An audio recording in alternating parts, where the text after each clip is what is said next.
तो विकसित भारत क्या अचानक से रातों रात नहीं बन जाता। जैसे रातों रात नोटबंदी हो गई थी ना, वो नोटबंदी हो सकती है रातों रात, लेकिन रातों रात कोई विकसित भारत नहीं बन जाता। रातों रात विकसित भारत बनने के लिए ना बहुत अथक प्रयास, अथक संघर्ष की जरूरत होती है। स्टूडेंट हर तरफ से परेशान रहता है, वो कभी अपने फाइनेंशियल रीजन की वजह से, कभी अपने घर के हालातों की वजह से, तो कभी अपने सपनों की वजह से, और इस सिस्टम ने भी उसे दुखी ही किया है। सच में अगर जेन्युइन बच्चा सिलेक्ट होगा तो बच्चे को भी खुशी होगी कि वो जेन्युइन तरीके से सिलेक्ट हुआ है, और टीचरों को भी खुशी होगी कि उनका बच्चा पढ़ाई करके सिलेक्ट हुआ है। तो ऐसा सिस्टम ही तो बना दो, और क्या मांग थी। एक्चुअली एसएससी प्रोटेस्ट हुआ क्यों था, मैं शॉर्ट में समझा देता हूँ ये रियल मुद्दा क्या था।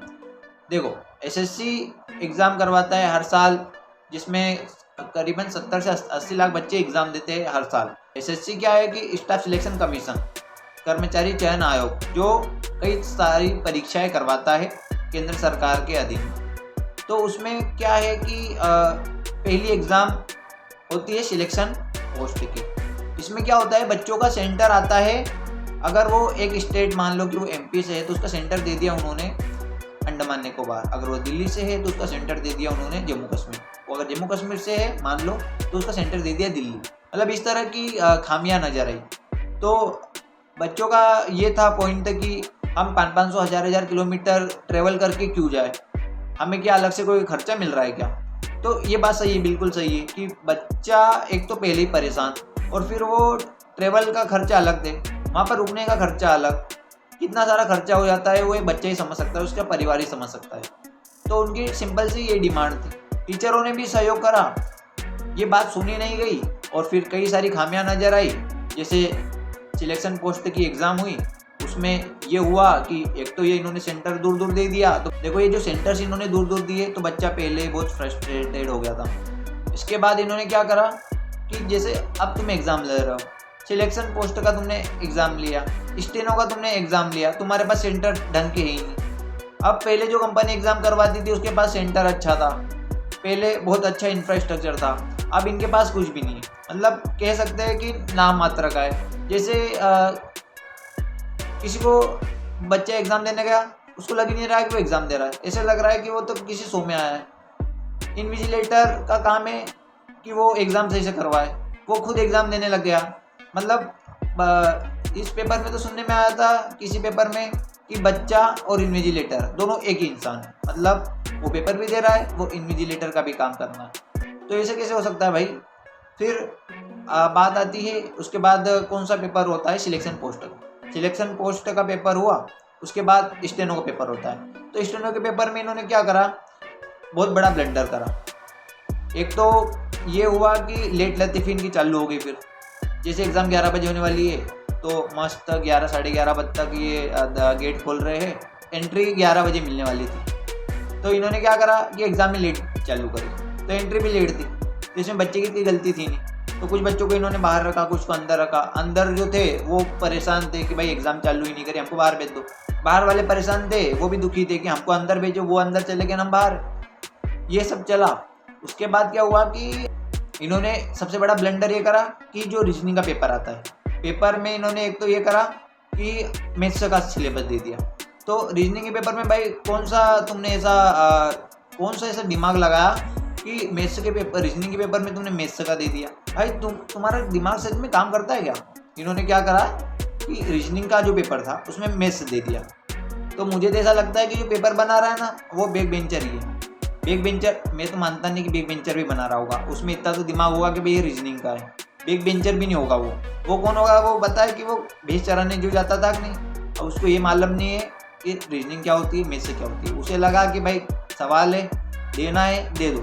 तो उन्होंने इतना भी दिमाग नहीं लगाया, ठीक है। उसके बाद इन्होंने क्या करा कि एक रीजनिंग का सवाल देख लेते हैं तो तुम्हारा दिमाग चकरा जाएगा। रीजनिंग का सवाल कैसे था पता है, पहले सवाल सुनना और फिर ऑप्शन सुनना, उसके बाद हंसना, अभी मत हंसना। सवाल ये था कि एक इंसान है जो पूर्व की ओर मुंह करके खड़ा है, ठीक है, पूर्व दिशा की ओर मान लो। फिर वो क्या करता है, 5 मीटर आगे चलता है, ठीक है, थोड़ा आगे चला वो। तो आप बताओ कि उसका मुंह किधर है, ठीक है। ये सवाल था, ऐसा ही कुछ सवाल था। और ऑप्शन आप सुनना है ना। ऑप्शन था सारे कुत्ते बिल्ली है, सारे बिल्ली सुअर है। तो भाई कुत्ते बिल्ली में तुमने उलझा दिया, बच्चा कुत्ते बिल्ली में उलझ गया बेचारा। ये क्या करा तुमने? ऐसे ऑप्शन आने थे, डायरेक्शन से आना था, ईस्ट वेस्ट नॉर्थ साउथ, ये तो कहीं दिया नहीं तुमने। तो ये कितना बड़ा ब्लंडर हुआ। तो ये फिर ऐसी चीजें हुई। फिर एक दिक्कत ये आई, इतना ही नहीं हुआ, एक और दिक्कत, और सबसे बड़ी दिक्कत, बिहार में 8 तारीख का पेपर कैंसिल हुआ। क्यों हुआ कैंसिल? देखो बिहार में ना एग्जाम कैंसिल करवा दिया गया। क्यों कैंसिल करवाया? इनको तो ना कीड़े काट रहे थे कि हम तो एग्जाम करवा के रहेंगे, मतलब वो बोलते हैं ना कि तेरा भाई की रिस्पेक्ट पे आ गई। तब एग्जाम तो कैसे भी इनको करवाना था, तो एग्जाम सेंटर कुछ भी दे दिया अटपटांग। अब सेंटर तो दे दिए। अब बिहार में लफड़ा ये हुआ कि वहाँ पे सेंटर ऐसा था, बीच में पानी भरा था, तालाब जैसा था, मतलब घुटने या घुटने से ऊपर पानी भरा था। तो बच्चा कैसे जाएगा? तो उन्होंने क्या करा कि ट्रैक्टर लिया, ट्राली में बैठ गए सब बच्चे, और फिर वो जाने लगे। रास्ते में क्या हुआ कि वो ट्रैक्टर फंस गया। भाई फंस सकता है, पानी इतना है कि वो ट्रैक्टर फंस गया, अब एग्जाम कैसे देने जाए? अब ये चीज़ें फिर वीडियो वायरल हुए, तो फिर ना आयोग के पास ये न्यूज़ गई होगी, तो फिर वो ना एग्ज़ाम कैंसिल हो गया। आयोग का नोटिफिकेशन भी आ गया ऑफिशियल। तो इस तरह के इनके काम है। हम तो कहते हैं कि भाई तुम ये सुधार लो तो बहुत अच्छा हो जाएगा बच्चों के लिए। नहीं तो एक काम करो, ये कह दो कि हमारे से एग्ज़ाम नहीं होगा, तो हम तो नहीं करवा सकते, तो ये कर लो।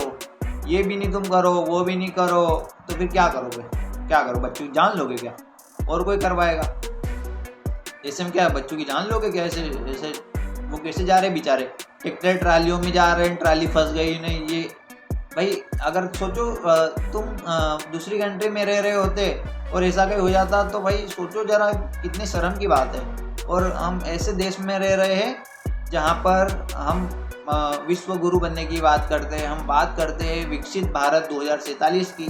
तो विकसित भारत क्या अचानक से रातों रात नहीं बन जाता? जैसे रातों रात नोटबंदी हो गई थी ना, वो नोटबंदी हो सकती है रातों रात, लेकिन रातों रात कोई विकसित भारत नहीं बन जाता। रातों रात विकसित भारत बनने के लिए ना बहुत अथक प्रयास, अथक संघर्ष की जरूरत होती है।